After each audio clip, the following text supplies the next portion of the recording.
Hi friends, ಎಲ್ರಿಗೂ ನಮಸ್ಕಾರ. ದೀಪಾವಳಿ ಹಬ್ಬಕ್ಕೆ ಕ್ರಿಸ್ಪಿಯಾದಂಥ ಗರಿಗರಿಯಾದಂಥ ಕೋಡ್ಬಳೆನ ಮನೆಯಲ್ಲಿ ಒಂದು 10 ನಿಮಿಷದಲ್ಲಿ ಯಾವ ರೀತಿ ಮಾಡ್ಕೊಳ್ಳೋದು ಅಂತೇಳಿ ಈ ವಿಡಿಯೋದಲ್ಲಿ ನೋಡೋಣ. ತುಂಬ ಸಿಂಪಲ್ಲು, ತುಂಬ ಕ್ರಿಸ್ಪಿಯಾಗಿ, ತುಂಬ ರುಚಿಯಾಗಿರುತ್ತೆ. ಮೊದಲಿಗೆ ಮೆಜರ್ಮೆಂಟ್ ನೋಡೋಣ. 1 ಕಪ್ ಅಷ್ಟು ಅಕ್ಕಿ ಹಿಟ್ಟು ತೊಗೊಂಡಿದ್ದೀನಿ. ಯಾವ ಕಪ್ಪಲ್ಲಾದರೂ ಅಳತೆ ತೊಗೊಳ್ಳಿ ನೀವು.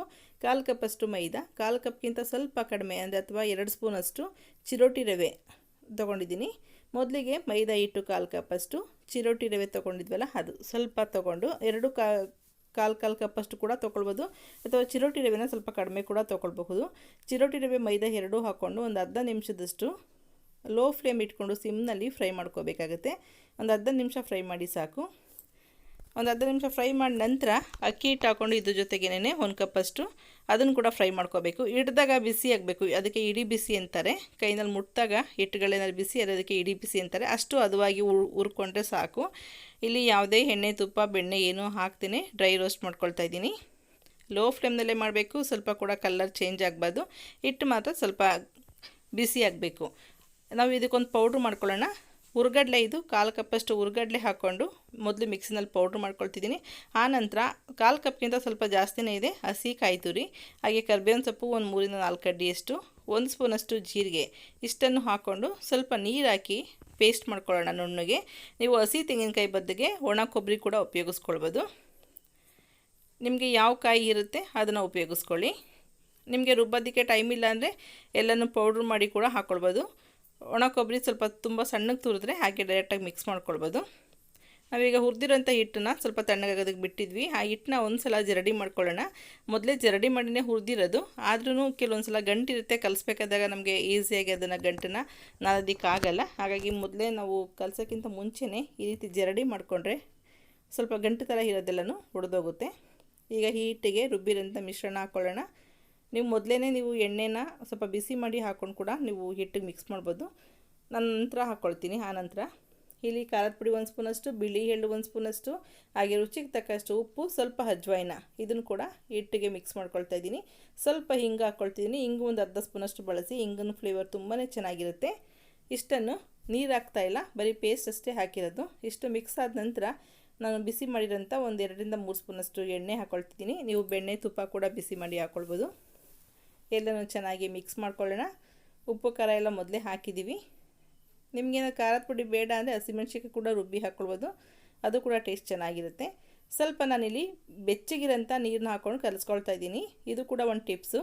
ನೀವು ಚಕ್ಲಿ ಅಥವಾ ನಿಪ್ಪಟ್ಟು ಈ ಥರ ಕೋಡ್ಬಳೆನ ಮಾಡೋದಿದ್ರೆ ತುಂಬ ಕ್ರಿಸ್ಪಿಯಾಗಿ ಬರಬೇಕಂದ್ರೆ ಸ್ವಲ್ಪ ಬಿಸಿನೀರು ಹಾಕಿ ಕಲಿಸ್ಕೊಳ್ಳಿ.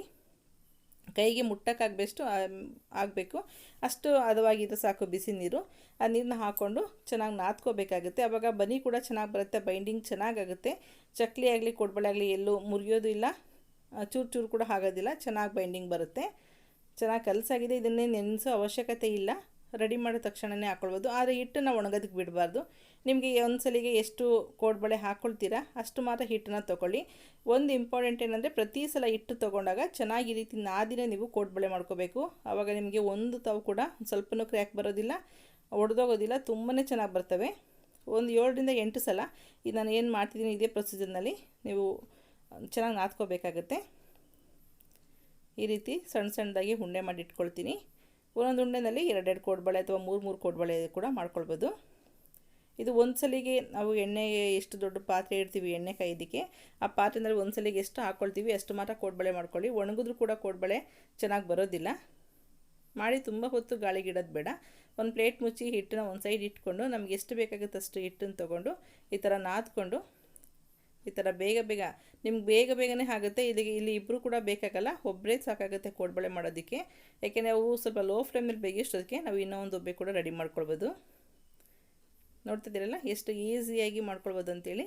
ಹಿಟ್ಟು ಕೂಡ ತುಂಬಾ ಗಟ್ಟಿ ಇಲ್ಲ, ತುಂಬಾ ಸಾಫ್ಟಾಗಿಲ್ಲ, ಒಂದು ಹದವಾಗಿದೆ. ಈಗ ಇದನ್ನು ಎಣ್ಣೆ ಬಿಸಿಯಾಗಿದೆಯಲ್ಲ ಅದಕ್ಕೆ ಹಾಕ್ಕೊಳ್ಳೋಣ.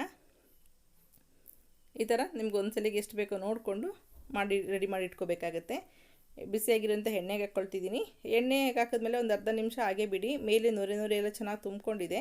ಆನಂತರ ಉಲ್ಟಾ ಸೀದಾ ಮಾಡ್ಕೊಳ್ಳಿ. ಹಾಗೆ ಸ್ಟವ್ ಕೂಡ ಲೋ ಫ್ಲೇಮ್ ಮಾಡ್ಕೋಬೇಕಾಗತ್ತೆ.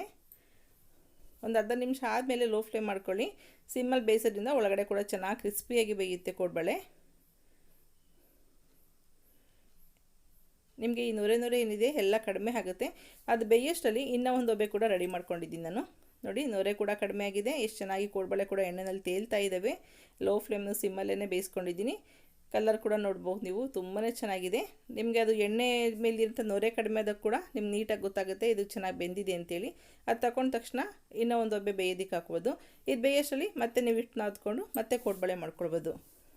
ನಿಮ್ಗೆ ಯಾವಾಗ ಟೈಮ್ ಸಿಗುತ್ತೆ ಆವಾಗ ಈ ಥರ ನೀವು ಈವ್ನಿಂಗ್ ಸ್ನ್ಯಾಕ್ಸು ಕೂಡ ಮಾಡಿಟ್ಕೊಳ್ಬೋದು. ನೀವು ಪ್ರತಿ ಸಲ ಕೋಡ್ಬಳೆ ಮಾಡಬೇಕಾದಾಗಲೂ ಈ ಹಿಟ್ಟನ್ನು ನಾದೋದನ್ನು ಮರಿಬಾರ್ದು. ಪ್ರತಿ ಸಲನೂ ನಾದಿ ನೀವು ಈ ರೀತಿ ಉಂಡೆ ಮಾಡಿಕೊಂಡು ಆನಂತರನೇ ಚೆನ್ನಾಗಿ ಹೊಸ್ತು ಕೋಡ್ಬಳೆ ಮಾಡ್ಕೋಬೇಕಾಗುತ್ತೆ.